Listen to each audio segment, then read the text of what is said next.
Welcome back to another Pokemon What If Wednesday, where every single Wednesday morning I post a video going through last week's investing and collecting questions, where your guys' question will actually be featured in the video, and one person's question will actually help me make the thumbnail. So please drop your question down below for a chance to be in next week's video. And if I did comment to you saying great question, I might use this, and I didn't, please drop that same question again and make sure you put repeat question and it will get moved to the top. And I'm not saying I'm some guru who just knows everything, but when I'm unsure, I always like to talk it out with a few people. It always helps me make my final decision. And we do have to get thanks to our video sponsor real quick. So if you guys could do me a massive favor and give this app a download, it is free and there are no ads. The app is called Shiny. You can find it in your Play Store. Just got to type in Shiny TCG or use the links in the description. If you guys are interested in keeping track of your current collection, this is the perfect app for you, especially if you collect maybe some Japanese Pokemon cards, Lorcana, Magic the Gathering, One Piece, or maybe even Yu-Gi-Oh! It's so simple to just search up a box or a card and add it to your current collection, and it's so easy to keep everything super organized. So definitely check them out. The links are in the description. All right, first question is from @RiddickCZE5492. Surging Spark or Prismatic Evolution? That is the question, because I don't have money to collect and invest in both of them. Totally understand. So right now, I would definitely say try to get Prismatic Evolution. Surging Sparks, Pokemon Center ETBs are out now, double the price, and booster boxes are pretty expensive. So I would just hold off and just keep trying to get these pre-orders for Prismatic Evolutions. And then two, you know, we don't know all the cards yet, but there's a lot more cards revealed than people think, because we're going to get a bunch of legendaries in this set. We already got Reshiram here. We got Kyogre. If we get a Kyogre special illustration rare, I'm going to freak out. Like, that is going to be insane. Super excited about that. We got Tapu Koko, which we already got a Tapu Koko special illustration rare. We got Xerneas here. We got some awesome, like, other legendary Pokemon that are going to be in this set. And of course, we don't know what's going to be illustration rares or special illustration rares. You never know, but still, there's some crazy Pokemon in here. Lugia, like, it's going to be insane for sure. Then we did get these two illustration rares. I think these are going to be like, I want to say more like promos for the upcoming decks for the Japanese sets, which is going to make up half of our Prismatic Evolutions. But these are absolutely beautiful. Haven't really seen anybody talk about those. Then, of course, the Evolutions. We still have like 23 special illustration rares to go. So, and we even have more upcoming products that we don't even know what the promos are going to be. It's going to be super crazy. So I would just keep trying to pre-order this when you can. You know, and a lot of pre-orders, especially if you get it from the Pokemon Center, you don't have to pay right away. You know, you can pay when the set comes out, so that's nice. So if it were me, I'd probably put a little bit more money into Prismatic Evolutions right now, just because you can possibly pre-order it for MSRP. I would not overpay and, you know, buy these $200 Pokemon Center ETBs right away. You know, I would just hold off on that. Next is from @DavidQuinn4354. Hey, Pokebeard, are the Paldean Fates single cards ever going to go back in price, or is there no value in Paldean Fates? And do you see them continuing to tank? So, I mean, the big three are moving up in price for sure. So let's check that out. But I'm guessing you're talking Baby Shinies. Baby Shinies never do that good. That's the one thing that's not very good about Paldean Fates. I just wish we got a few more special illustration rares and a few more illustration rares, and the set would be crazy. Even just 3 more special illustration rares and, I don't know, 6 more illustration rares. Man, this set would be so much fun, because I even enjoy the gold cards. I kind of like Baby Shinies. I don't really collect them. I do have a complete master set of Hidden Fates, but, you know, I'm not obsessed with Baby Shinies at all. I just got that on a good deal in a big collection that I got and decided to keep it. You know, Penny's an awesome card. So this set has good potential. You can have the Mew full art, but we've gotten like 10 of these Mews now. So yeah, I can't see the Baby Shinies going super crazy, to be honest. But these big 3 can definitely go up a little more. I could see it. And then too, that's probably going to drive the price of the box up too. But all right, next question is from @Mr.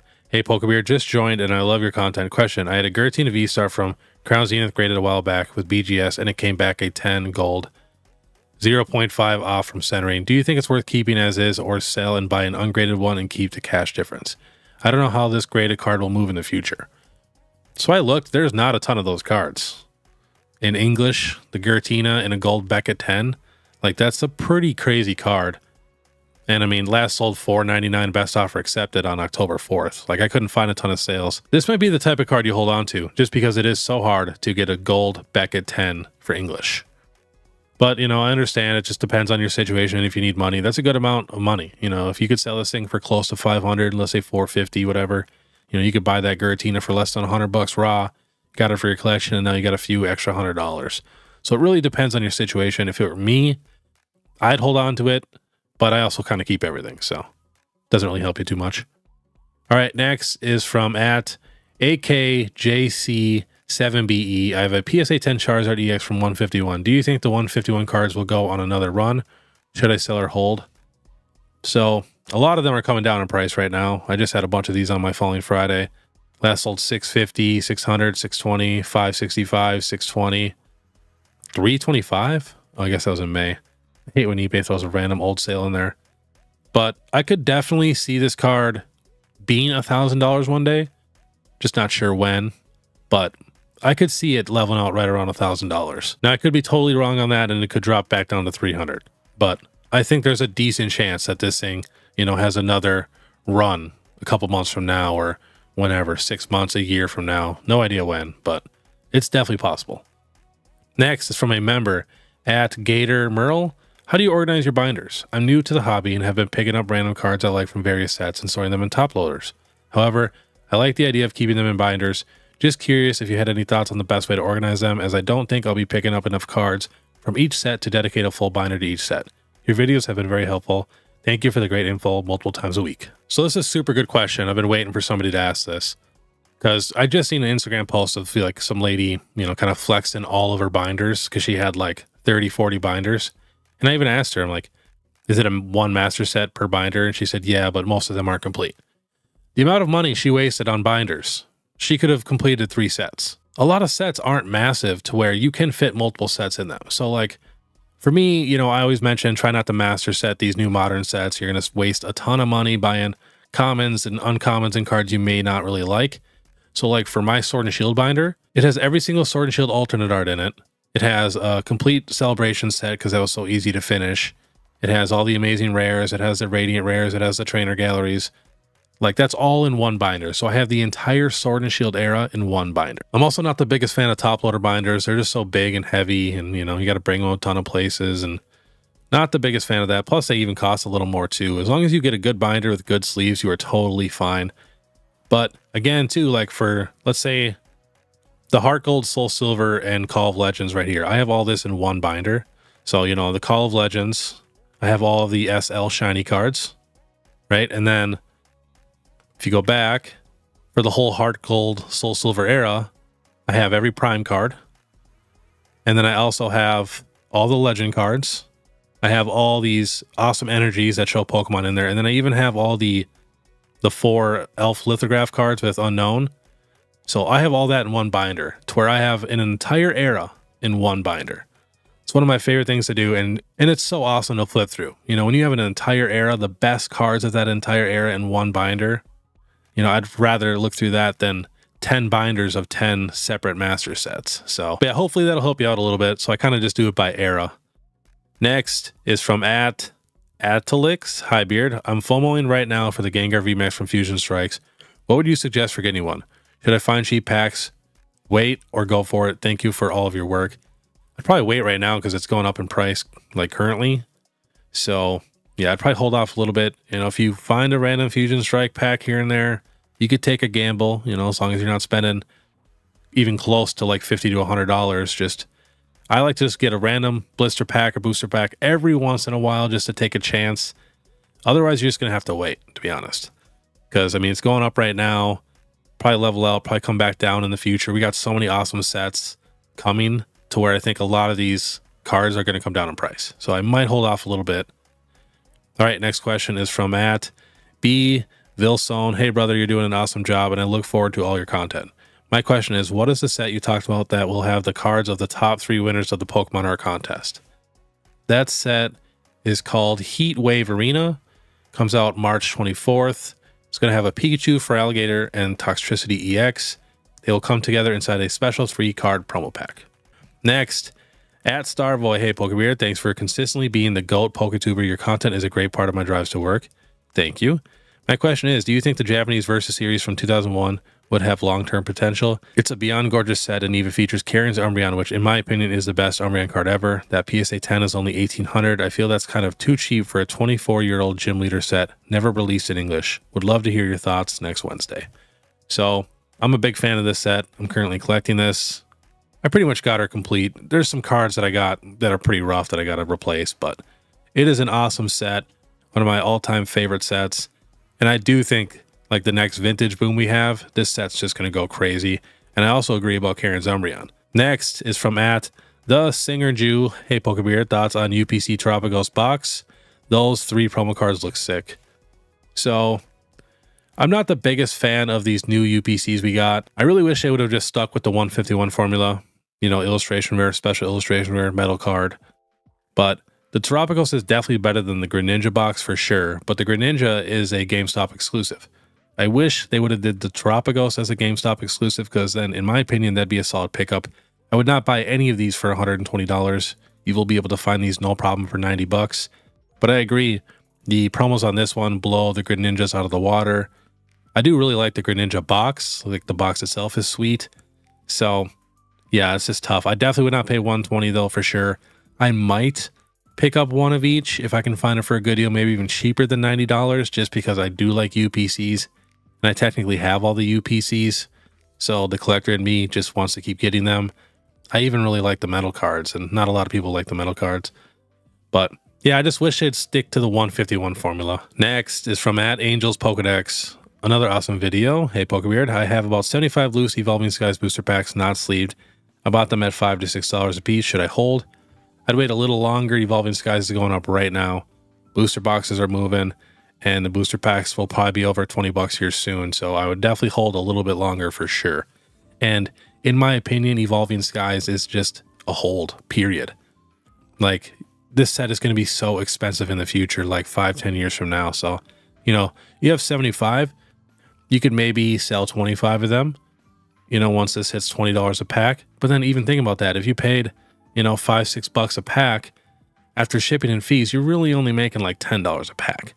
So you're not going to make a ton of money to where, you know, it's going to be life-changing or anything like that. So you might as well just hold. All right, next question is from @JP Bothhead 884. Probably butchered that. Acquired a Giratina V Alt-Art PSA 10 for $715. What should I do with it?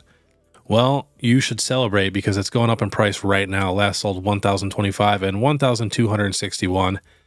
I have a feeling this card is going to keep going. You know, there's a chance this thing gets up to $1,500 in a PSA 10 right now just because the market's so crazy. I would definitely watch it like a hawk. And if it starts going down in price, then you can maybe sell it. But again, this is one of those cards to where in the future, I could see this thing being very, very expensive and hard to get. So it's kind of up to you and depends on if you need money or not. But if you paid $715 and you can get 1,200 bucks for it, it's a decent little chunk of change for sure. Love that card though. All right, next is from a member @ClaymanIFCC. So Beard, so when your community becomes huge, what is your plan going to be to comment back to everyone? I think it's super cool that you do because it shows that you care about your community, but eventually I don't think that will be viable. Yeah, I really do enjoy commenting back to people. You know, if you look at the entire hobby, there's nobody in this hobby that comments back to more people than I do. Especially right now, like, you know, my videos are kind of going a little bit crazy. So getting a ton of comments definitely takes a lot of time. I usually just sit down for a couple hours and do it.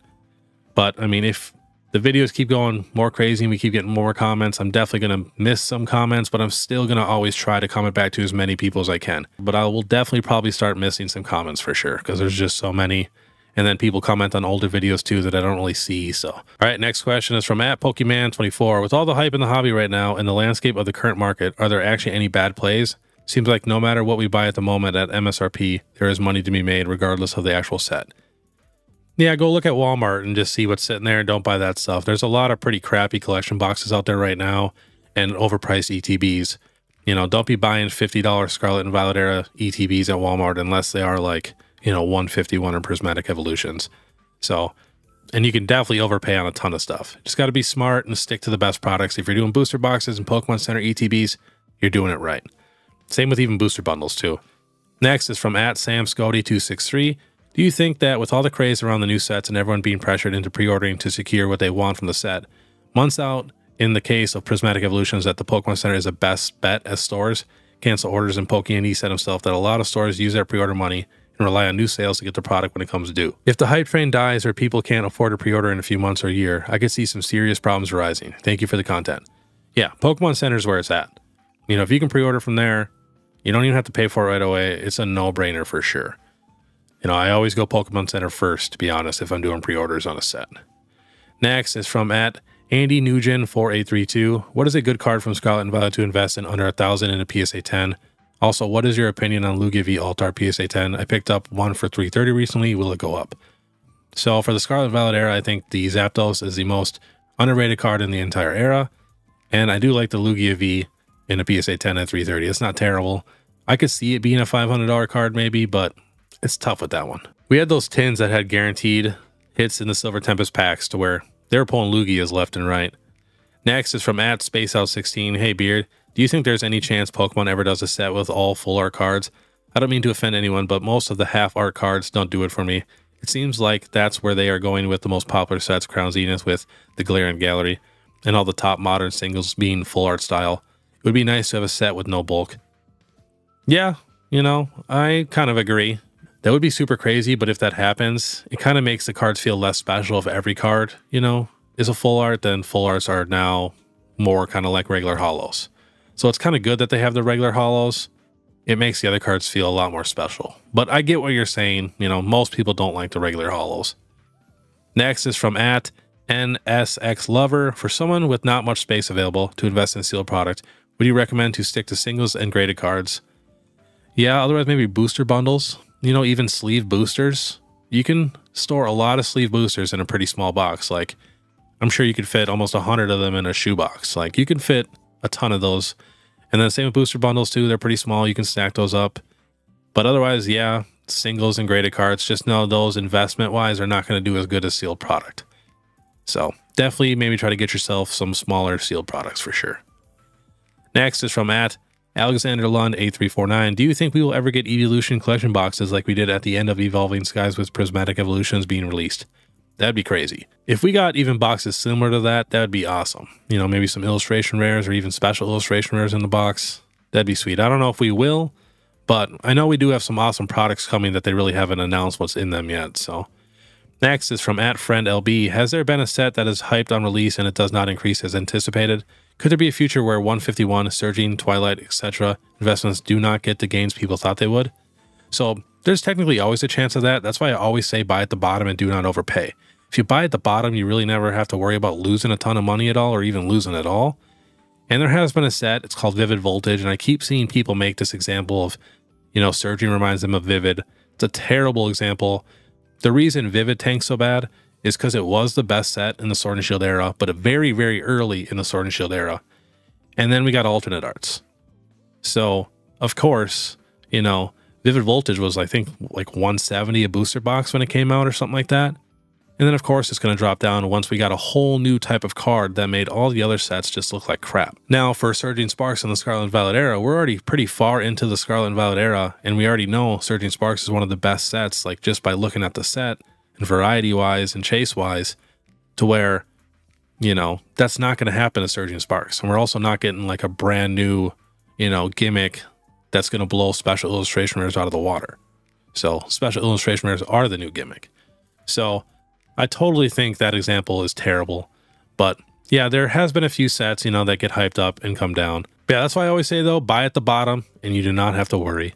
Next is from @EvanWilliams3165. If only Pokemon Center double box, how nice would that be? So I'm going to try to order an extra item with each Pokemon Center ETB case that I order. I'm going to let you guys know how that goes. If you guys try it, please let me know. I think that will work. Next is from @Classic808. Hey, Pokebeard, thank you for your advice. New question. Looking to trade my Charizard Shining PSA 10 slab for a new investment.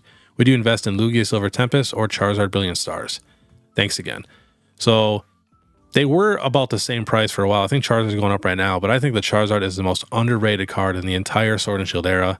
Having Charizard fighting Venusaur like that, and I mean, that art blows 151's Charizard out of the water and Paldean Fates and anything that we've gotten in the Scarlet and Violet era for Charizard. So I'd probably go Charizard.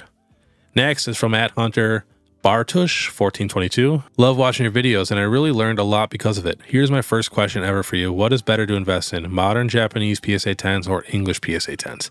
Definitely English. English has been so consistent through like the last 28 years when Japan was pretty much always cheaper. Then they had that massive boom, you know, where everything got hyped up and everybody's chasing waifus and acting like they were real waifu fans and Japanese fans when they really weren't. It was just because that's where the money was at. But definitely English, just try not to overpay. Maybe get the English cards that are not super hyped up first. All right, last on the list is from @Trading Card Investments with a check mark. That means he has over 100,000 subscribers. When buying from eBay, do you only buy it if it has an authenticity guarantee? No, I'll buy whatever on eBay. A lot of people are sketched out on eBay, but eBay is seriously probably the safest place to buy stuff.